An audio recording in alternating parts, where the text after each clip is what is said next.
Every time I come across advice online about how to run a marathon, I always see the same things. It's fueling, pace, and hydration. Those things are extremely important. That's why everybody talks about them. But here's 3 tips that you might not have heard. Number 1, bank energy, not time.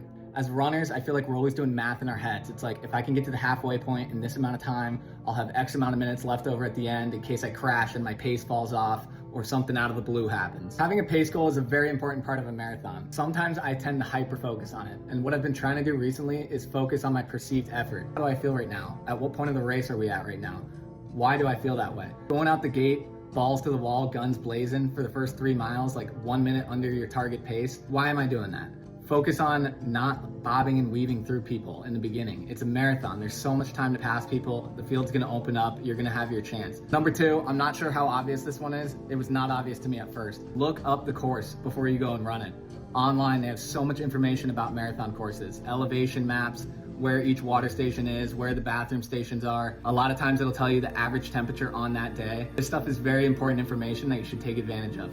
Before you even get to the race, you know there's a huge hill at mile 10. Okay, take it easy up the hill, plan for that in your pace goal, in your perceived effort goal. Have that on your radar before you get there. Otherwise, there's all these surprises and your plan can fall apart. Number 3, have effort anchors. What does this mean? This kind of goes back to bank energy, not time. But throughout the race, instead of looking down at your watch every mile and being like, I was 30 seconds behind pace last mile, I need to catch up.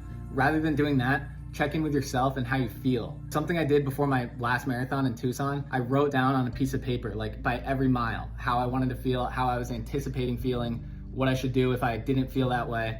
And I memorized that and I thought about that during the race. At mile 9, I was like, this feels easier than I was thinking it was gonna feel right now. Maybe I can pick it up a little bit. At mile 18 or whatever, I'd be like, maybe I can take the pace down a little bit, give myself a little break. Have these check-ins with yourself. Instead of looking at your watch and freaking out, ask yourself, how do I feel? What more can I give right now? What less do I need to give? And then check back in a mile or 2. To wrap up the video, I ran a turkey trot on Thanksgiving and it was a 5K and it reminded me why I love marathons. A 5K, you're basically redlining the entire race. There's no room for error. You're out the gate hot and you gotta come back in the gate hot. A marathon is so much different and it's so much more of a journey. Like your emotions are all over the place. You might feel like shit at mile 10 and your pace is off, but then somehow out of nowhere by mile 18, you're above your target pace, you feel great.